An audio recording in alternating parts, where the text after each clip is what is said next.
Okay, students, let's see this question. In determination of Young's modulus of elasticity of wire, a force is applied and extension is recorded. कोई experiment किया गया जिसमें Young's modulus of elasticity को find out करना था, किसी wire पर force लगाकर हमने एक्सटेंशन को रिकॉर्ड किया। Initial length of wire is 1 metre, यहाँ पर हमें एल का वैल्यू दिया हुआ है कितना, 1 मीटर हमें दिया हुआ है। The curve between extension and stress is depicted, then Young's modulus of wire will be, हमसे बेसिकली यंग्स मॉडुलस यहाँ पर पूछा गया है, तो हमें यहाँ पर जो कंसेप्ट यूज करेंगे that will be modulus of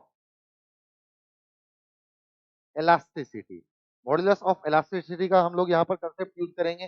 modulus of elasticity में हम लोग क्या बोलते हैं, हम लोग बोलते हैं कि Young's modulus of elasticity is nothing but stress over strain.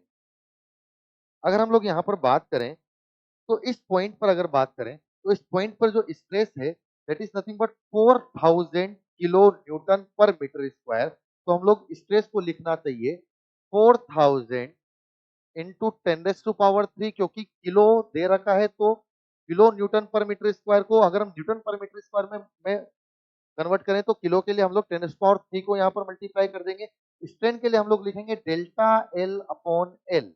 तो हमें लिखना चाहिए 4000 इंटू 10⁻³ अपॉन डेल्टा एल का वैल्यू यहाँ पर अगर देखें तो इस पॉइंट के करस्पॉन्डिंग डेल्टा एल है यहाँ पर 2 mm। तो 2 mm यहाँ पर अगर लिखा जाए तो डेल्टा एल का वैल्यू लिखा जाएगा 2 इंटू 10⁻³ अपॉन जो लेंथ ऑफ द वायर है विच इज बेसिकली 1 मीटर। तो यहाँ पर हम लोग इसकी वैल्यू रख देते हैं 1। तो this will cancel out by 2000 time, so it will be 2 into 10⁻⁹ metre, या यंग्स मॉडुलस निकालना है तो 2 इंटू 10⁻⁹ यहाँ पर हमारा आंसर होना चाहिए। तो 2 इंटू 10⁻⁹ न्यूटन पर मीटर स्क्वायर यहाँ पर हमारा यंग्स मॉडुलस होना चाहिए, मतलब ऑप्शन नंबर ए हमारा सही आंसर होना चाहिए।